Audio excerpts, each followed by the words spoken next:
Welcome to basic शाला। आज हम आपके लिए लेकर आए हैं मिल्टन के most famous epic paradise lost के मोस्ट इम्पॉर्टेंट एमसीक्यू सीरीज़ का थर्ड पार्ट। तो चलिए जल्दी से चेक कर लीजिए कि आपको कितने क्वेश्चंस के आंसर्स अभी भी याद करने हैं, जो कि आपके एग्ज़ाम के लिए बहुत इम्पॉर्टेंट हैं। तो चलिए जल्दी से शुरू करते हैं आज का हमारा वीडियो हमारे पहले क्वेश्चन के साथ। And our question number 54 is we may, with more successful hope, resolve to wage by force or guile eternal war, irreconcilable to our grand foe. Who is the speaker? ये lines किसने कही हैं? Satan, बेल्ज़ेबब, एस्टोरेथ या फिर बेसोर? तो इस question का करेक्ट आंसर है ऑप्शन नंबर ए, सैतन। ये लाइंस कही हैं सैतन ने। अब हम और अधिक आशा से ईश्वर के विरुद्ध दूसरी लड़ाई शुरू कर सकते हैं, खुले रूप में अथवा छिपे हुए रूप में।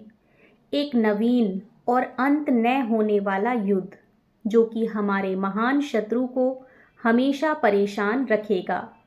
ये लाइन कही है सैतन ने गॉड के अगेंस्ट। गॉड को सैतन अपना महान शत्रु बताता है और सैतन का जो एम है वो है गॉड को हमेशा परेशान रखना। Question number 54। O prince, O chief of many throne powers that led the embattled seraphim to war under thy conduct and its dreadful deeds, fearless, endangered heaven's perpetual king, and put to prove his high supremacy, whether upheld by strength or chance or fate. Too well I see and rue the dire event, that with sad overthrow and fall defeat. Who is the speaker? ये lines किसने कही हैं? बेलियल, Satan, Saturn या फिर बेल्ज़ेबब? तो इस question का correct answer हो जाएगा ऑप्शन नंबर डी, बेल्ज़ेबब। ये लाइंस कही हैं बेल्ज़ेबब ने। जब सैतन बोलना शुरू करता है तो वो अपने सेकंड कमांडर यानी कि बेल्ज़ेबब को एड्रेस करते हुए सारी चीज़ें बोलता है। उसके बाद बेल्ज़ेबब उसे ये आंसर देता है, हे राजकुमार, हे असंख्य देवों के मुखिया, तुम्ही ने युद्धरत देवों सेराफिम का उस समय शौर्यपूर्ण तथा निर्भीक युद्ध में नेतृत्व किया। तुम्ही ने स्वर्ग के स्थायी राजा की प्रभुता को खतरे में डाला, चाहे यह प्रभुत्व शक्ति पर आधारित हो अथवा किस्मत पर। मेरा मन उस दुर्घटना जिसमें हम स्वर्ग से वंचित रह गए तथा देवों से पराजित हो गए को सोचकर उदासीन हो जाता है। ये आंसर देता है बेल्ज़ेबब सैतन को। ये वॉर देवताओं और दानवों के बीच सेम उसी तरह से है जिस तरह से इंडियन मिथोलॉजी में स्वर्ग में रहते हैं देवता और दानवों को हमेशा हमेशा के लिए स्वर्ग से वंचित कर दिया गया है। सेम उसी तरह दुनिया के हर कोने में, हर रिलीजन में, हर मिथोलॉजी में उसी तरह की लड़ाइयाँ हैं एंड उसी तरह की उनकी मिथोलॉजी, फिर चाहे वो ग्रीक्स हों, इजिप्टियन हों, क्रिश्चियन हों, मुस्लिम हों या हिब्रूज। सेम ऐसे ही वहाँ भी देवता रहते हैं जन्नत में और दानवों को जन्नत से निकाल दिया गया है हमेशा के लिए। Question number 55। स्ट्रेंथ, अनडिमिनिश्ड और eternal being to undergo eternal punishment. Who is the speaker? ये लाइंस किसने कही हैं? अज़ाज़िल, सैटन, सैटर्न या फिर बेल्ज़ेबब? तो इस क्वेश्चन का करेक्ट आंसर हो जाएगा ऑप्शन नंबर डी, बेल्ज़ेबब। ये लाइन भी कही हैं बेल्ज़ेबब ने। हमारी अमरता और अनंतता का कोई लाभ नहीं यदि हमें नर्क में अनंत दंड भोगना पड़े। Question number 56। To be weak is miserable, doing or suffering, but of this be sure, who said. ये लाइंस किसने कही हैं? बालिम, सैटर्न, सैटर्न या फिर बेल्जेबब। तो इस क्वेश्चन का करेक्ट आंसर है ऑप्शन नंबर बी, सैटर्न। बेल्जेबब के बोलने के बाद फिर से सैटर्न बोलता है और सैटर्न ये लाइंस कहता है। कमजोरी किसी भी प्रकार की हो पीड़ा पहुंचाती है, चाहे वह किसी कार्य को जोश के साथ करने में हो या किसी दंड को सहने में। Question number 58। There rest if any rest can harbour there, who is the speaker. ये लाइंस किसने कही हैं? एक्चुअली इन लाइंस में बहुत ज़्यादा प्रैक्टिकलिटी है। These lines are related to our practical life. Belial, Saturn, Typhon या फिर बाल। तो इस क्वेश्चन का करेक्ट आंसर भी है ऑप्शन नंबर बी, सैटर्न। ये लाइंस भी कही हैं सैटर्न ने। यदि संभव हुआ तो हम उधर थोड़ा आराम करेंगे। ये लाइन सैटर्न तब कहता है जब वो सभी के सभी डायमंड्स नर्क की अग्नि में जल रहे हैं, तब वो अपने लिए, अपने आराम करने के लिए एक हार्बर खोजते हैं और सैटर्न अपना सर ऊपर उठाकर कहता है कि वहाँ शायद कोई हार्बर है और अगर वहाँ हार्बर हुआ तो हम वहाँ पर आराम करेंगे। इसका मीनिंग ये है कि चाहे ह्यूमन बीइंग्स हो, देवता हो या दानव, चाहे कोई कितना भी शक्तिशाली क्यों ना हो, आराम हर किसी को चाहिए होता है। यानी कि इस लाइन में सैटर्न ने रेस्ट की इम्पोर्टेंस बताने की कोशिश की है। तो this is very practical sentence. Question number 59। What is rind? Rind क्या है? Snakes skin, whales skin, animals skin या फिर ह्यूमन स्किन। तो इस क्वेश्चन का करेक्ट आंसर है option number B, whales skin. Rind कहते हैं वेल की स्किन को।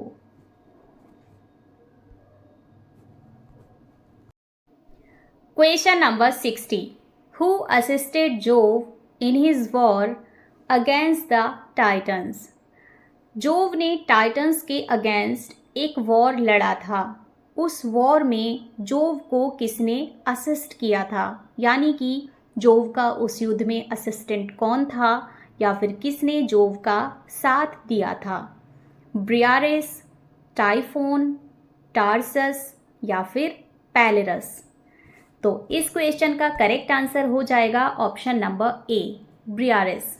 ब्रियारेस ने टाइटन्स के अगेंस्ट जो जोव ने वॉर लड़ा था उसमें जोव का साथ दिया था। A 100-handed monster who helped Jove in the war against the Titans. This is the picture of Briareus, 100-handed monster. Question number 61. Who fought war against Jove? Jove का जो टाइटन के अगेंस्ट वॉर हुआ था उसमें Jove के against कौन लड़ा था? इनमें से कौन ऐसा था जिसने टाइटन का साथ दिया था और वो जोव के खिलाफ लड़ा था? हेरोल्ड, टाइफोन, टार्सस या फिर पैलेरस। तो इस क्वेश्चन का करेक्ट आंसर हो जाएगा option number B, Typhon. Typhon ने वॉर लड़ा था टाइटन्स की तरफ से। टाइफोन एक टाइटन था, उसने जोव के अगेंस्ट वॉर लड़ा था। Question number 62। What is Schiff? Schiff क्या है? डॉल्फिन्स स्किन, वेसल और शिप, रिंड या फिर अ काइंड ऑफ वेपन। तो इस क्वेश्चन का करेक्ट आंसर हो जाएगा ऑप्शन नंबर बी, वेसल और शिप। स्किफ कहते हैं वेसल या फिर शिप को। Question number 63, where did Jove throw Typhon? Jove ने जब टाइफोन के अगेंस्ट वॉर किया तो उस वॉर में जोव ने टाइफोन को हरा दिया, यानी कि जोव ने टाइटन्स को हरा दिया। उस युद्ध को जीतने के बाद जोव ने टाइफोन को कहाँ पर फेंक दिया था? इन टार्सस, इन मेज, बियॉन्ड द यूनिवर्स, या फिर in the valley of Hinnom? तो इस क्वेश्चन का करेक्ट आंसर हो जाएगा option number A, in Tarsus. Jove ने टाइफोन को टार्सस नाम की जगह पर फेंक दिया था। Question number 64, the pilot of some small night foundered skiff, deeming some island oft as seamen tell, with fixed anchor in his scaly rind, moors by his side under the lee, while night invests the sea and wished morn delays. From which work the above lines have been taken? ऊपर लिखी गई lines कौन से work से ली गई हैं? नाविकों के अनुसार ऐसा होता है कि किसी जहाज़ का कप्तान नॉर्वे के समुद्र में रास्ता भूल जाने पर रात्रि के अंधकार में एक व्हेल को द्वीप समझकर उस पर लंगर डाल देता है तथा उस किनारे पर रुकता है जहां वायु से बचाव हो सके और प्रातःकाल का बेसब्री से इंतज़ार करता है। तो ये लाइंस मिल्टन के किस वर्क से ली गई हैं? कॉमर्स, सैमसन एग्निस्ट, लिसिडस, या फिर पैराडाइज लॉस्ट? तो इस क्वेश्चन का करेक्ट आंसर है option number D, paradise lost. ये लाइंस ली गई हैं पैराडाइज लॉस्ट से। ये वही वाली स्टोरी है, वही मिथोलॉजिकल स्टोरी है जो शायद हम सभी ने कभी ना कभी बचपन में सुनी थी, जिसमें ऐसा होता है कि एक नाविक रात के अंधेरे में समुद्र में रास्ता भूल जाता है और उसे ठहरना होता है। तब वो एक बड़ी सी मछली को एक आइलैंड समझकर उस पे अपना लंगर डाल देता है, लेकिन पता कैसे चलता है कि वो आइलैंड नहीं, वो एक मछली है। जैसे ही उसको भूख लगती है और वो खाना बनाने के लिए आग जलाता है, तब मछली हिल जाती है और तब पता चलता है कि वो जहाँ रुका है वो कोई आइलैंड नहीं बल्कि एक फिश है। तो इस मिथोलॉजिकल स्टोरी को मिल्टन ने शामिल किया है पैराडाइज लॉस्ट में। Question number 65, treble confusion, wrath and vengeance pour, who is the speaker? ये लाइन किसने कही है? सैटन, टाइफोन, मिल्टन, या फिर बालिन? तो इस क्वेश्चन का करेक्ट आंसर हो जाएगा ऑप्शन नंबर सी, मिल्टन। ये लाइंस कही हैं मिल्टन ने सैटन के लिए। Question number 66, forthwith upright he rears from off the fool, his mighty stature on each hand the flames, driven backward slope, their pointing spires enrolled in billows, leave it midst a horrid veil.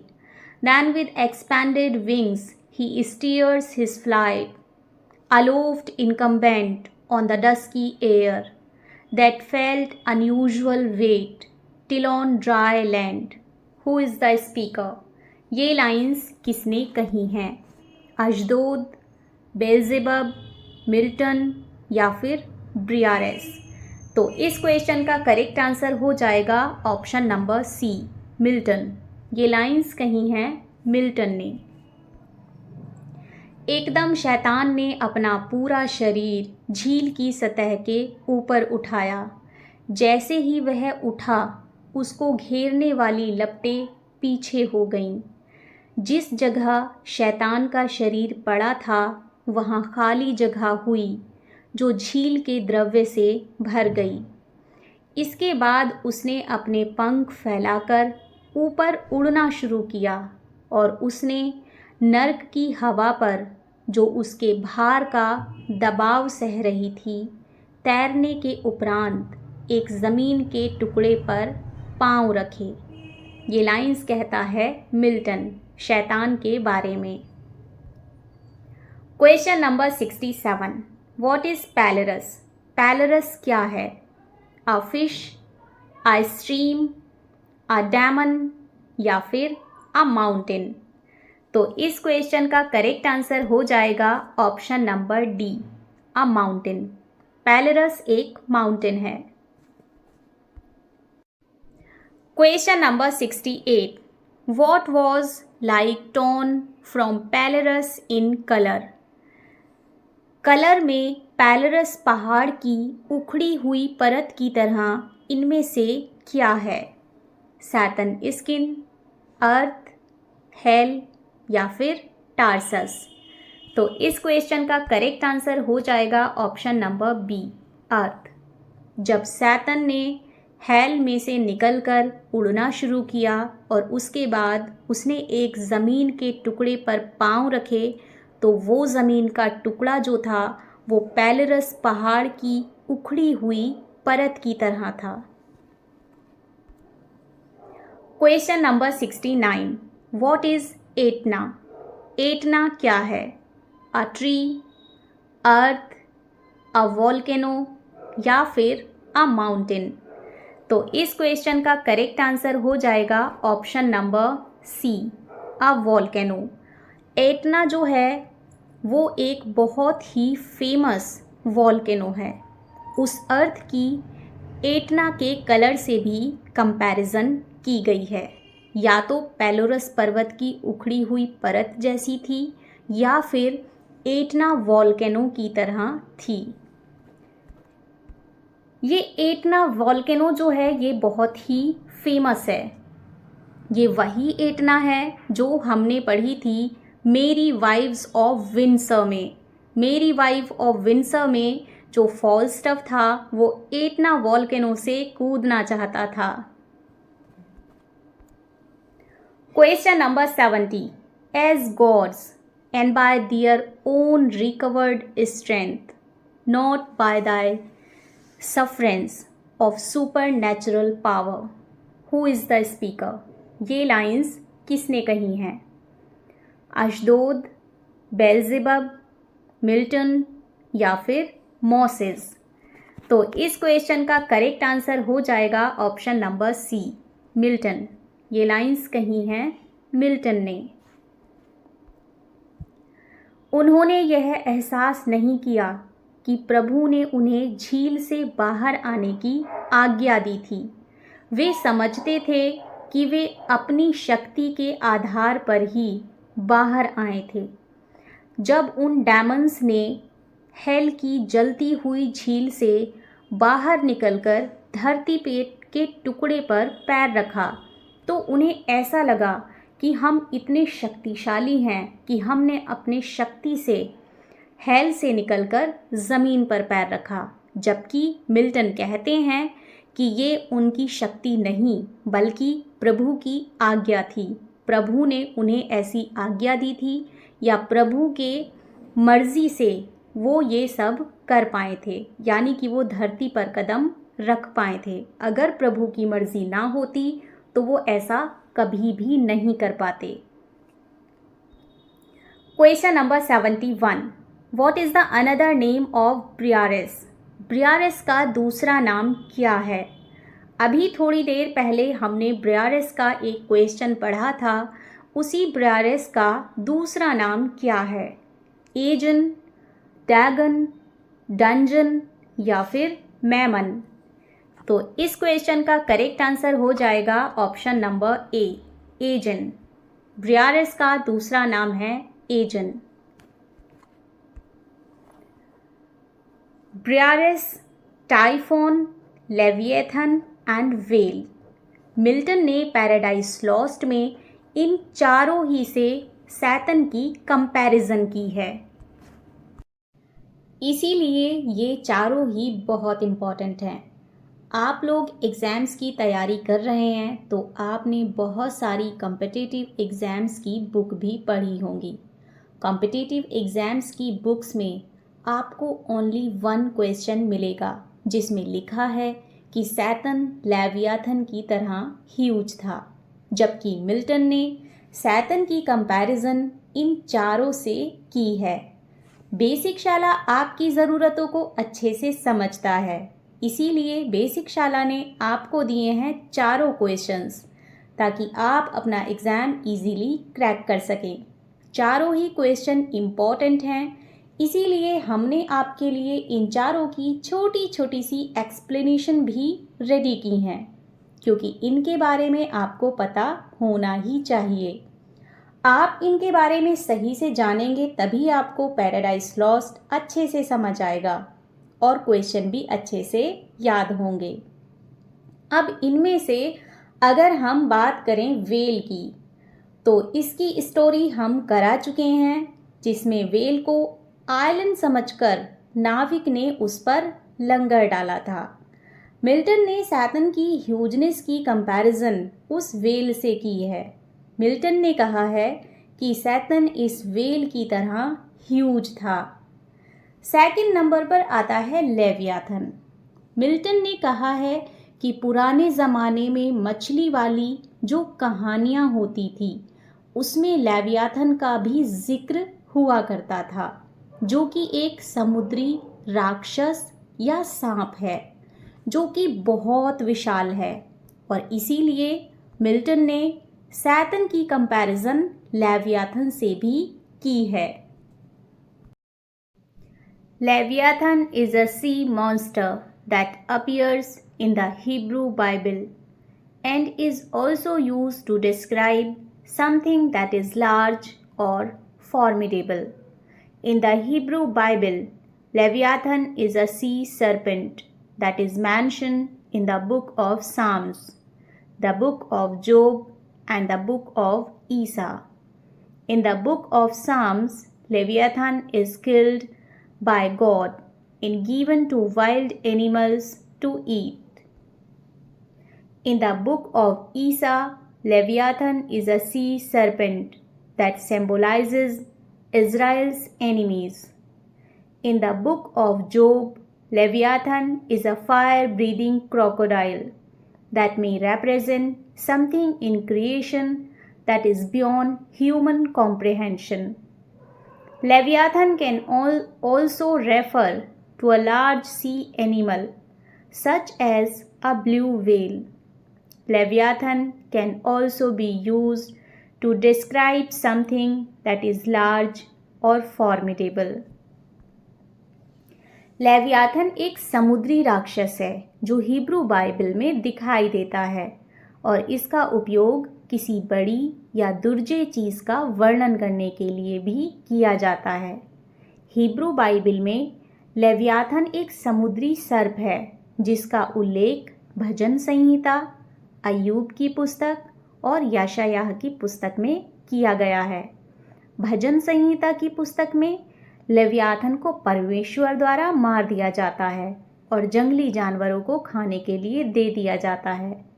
यशायाह की पुस्तक में Leviathan एक समुद्री सर्प है जो Israel के दुश्मनों का प्रतीक है।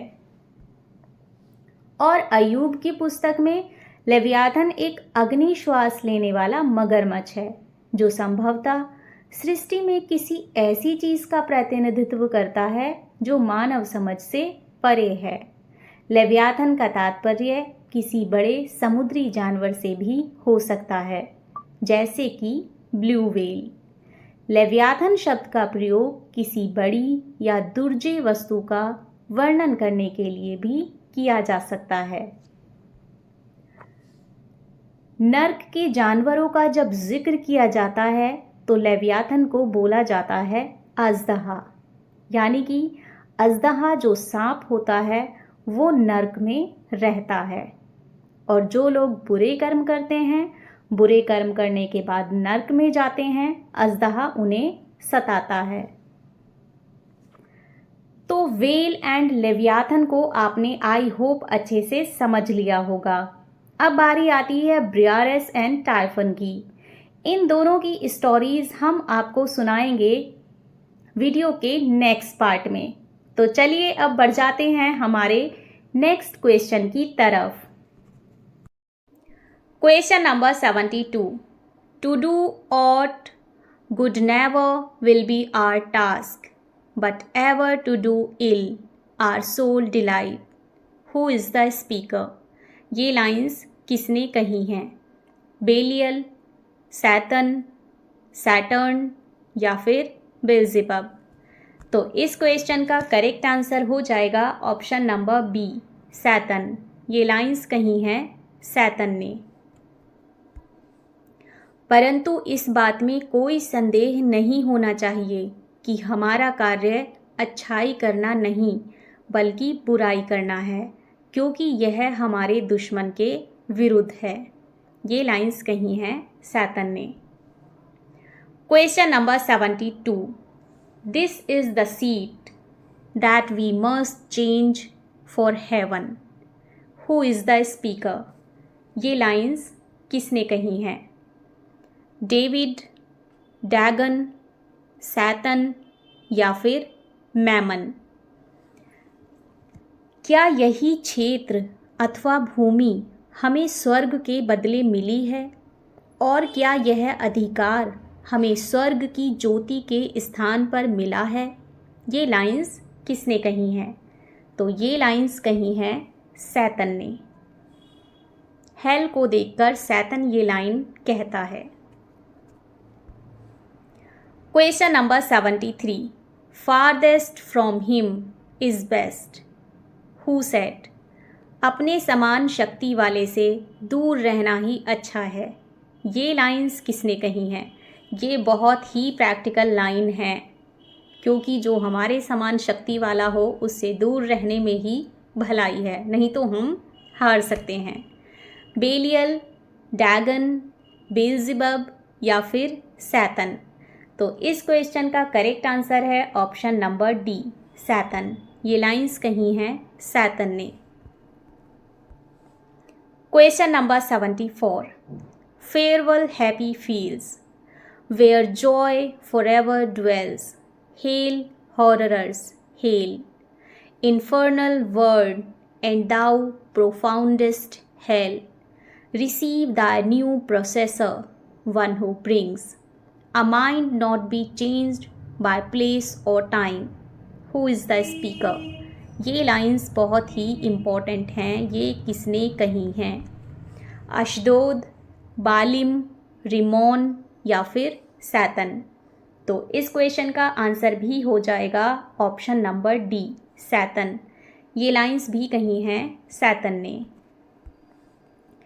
हे स्वर्ग के सुंदर क्षेत्रों, मैं तुमसे विदा लेता हूँ। तुम्हारे यहाँ सदैव सुख विद्यमान है। नर्क की यातनाओं, मैं तुम्हारा स्वागत करता हूँ। हे गहनतम तथा अंधकारपूर्ण नर्क, अपने नए स्वामी को स्वीकार करो, जो इस तरह का मस्तिष्क रखता है जिसे स्थान और परिस्थितियाँ बदल नहीं सकती। Question number 75। Which is the river that makes people forgetful of? वो कौन सी नदी है जो इंसान को सब कुछ भुला देती है? डंजन, सिलोआ, लेथ या फिर हिन्नोम?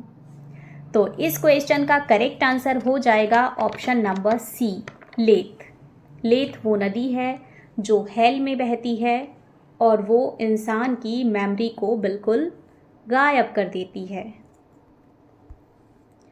Question number 76।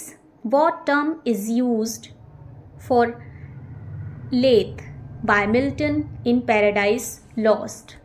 This is Lethe. Lethe के लिए पैराडाइज लॉस्ट में मिल्टन ने कौन सा टर्म यूज़ किया है? Magic pool, Simon pool, oblivion pool या फिर Hackett pool?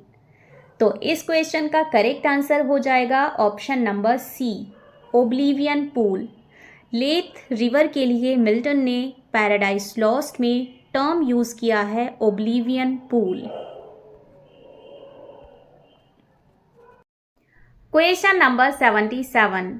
The mind is its own place and in itself can make a heaven of hell, a hell of heaven. Who said? ये lines किसने कही हैं? बेल्ज़ेबब, बेलियल, Satan या फिर बालिम? तो इस क्वेश्चन का करेक्ट आंसर है ऑप्शन नंबर सी, सैतन। ये लाइंस कही हैं सैतन ने। मस्तिष्क स्वयं ही सुख और दुख का केंद्र है और यही स्वर्ग को नर्क तथा नर्क को स्वर्ग में बदल देता है। Question number 78। To reign is worth ambition though in hell, better to reign in hell than serve in heaven. Who is the speaker? ये लाइंस किसने कही हैं? सैतन, एब्राहम, बालिम या फिर एस्टोरेथ? तो इस क्वेश्चन का करेक्ट आंसर भी हो जाएगा ऑप्शन नंबर ए, सैतन। ये लाइंस भी सैतन ने ही कही हैं। मेरी दृष्टि में शासन करना अच्छी महत्वाकांक्षा है, चाहे वह नर्क का साम्राज्य ही क्यों ना हो। नर्क की बादशाही स्वर्ग की गुलामी से अच्छी है। Question number 79। Which weapon has made God superior to Satan according to Satan? Satan कहता है कि गॉड के पास एक ऐसा वेपन है जिसने गॉड को मुझसे सुपीरियर बना दिया है। सैतन का मानना है कि वो सबसे ज़्यादा बेहतर, सबसे ज़्यादा उच्च है, गॉड से भी ज़्यादा। लेकिन गॉड के पास एक ऐसा वेपन आ गया है जो कि छुपा हुआ था अब तक, जिसने गॉड को सैतन से बेहतर बना दिया है। तो वो वेपन कौन सा है? स्वॉर्ड, स्पीयर, थंडर या फिर हेल स्टॉर्म? तो इस क्वेश्चन का करेक्ट आंसर हो जाएगा ऑप्शन नंबर सी, थंडर।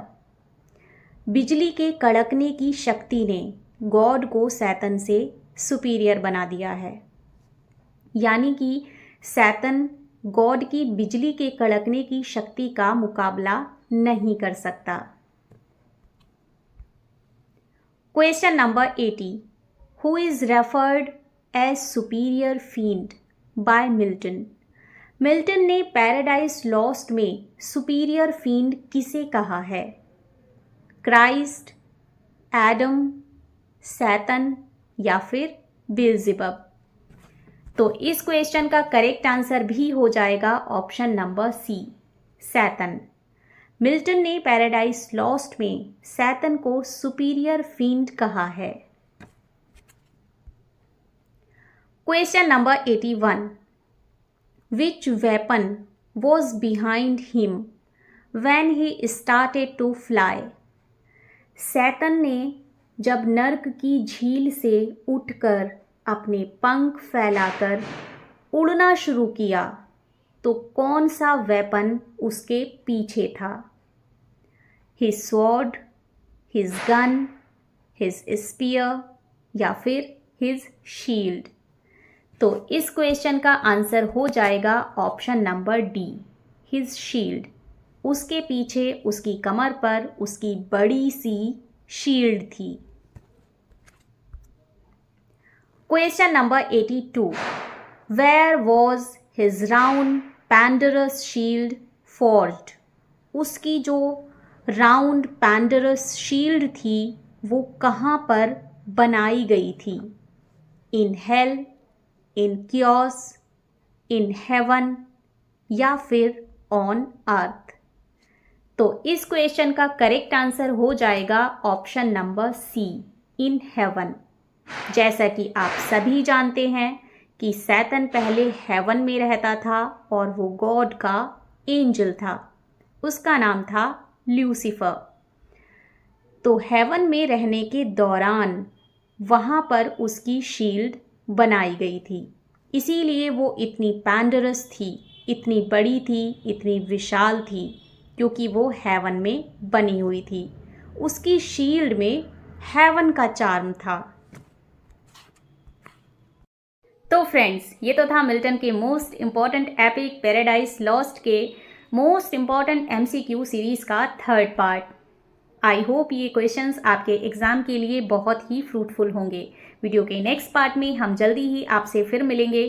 तब तक अगर आपको वीडियो पसंद आई हो तो वीडियो को लाइक एंड शेयर कर दीजिए एंड चैनल को सब्सक्राइब भी कर लीजिएगा एंड कमेंट सेक्शन में हमें अच्छे अच्छे से कमेंट भी कर दीजिएगा। आपके कमेंट्स हमारे लिए बहुत वैल्यूबल हैं। तो फ्रेंड्स, ऐसे ही more important facts and exam oriented questions देखने के लिए बने रहिए हमारे साथ, देखते रहिए बेसिक शाला।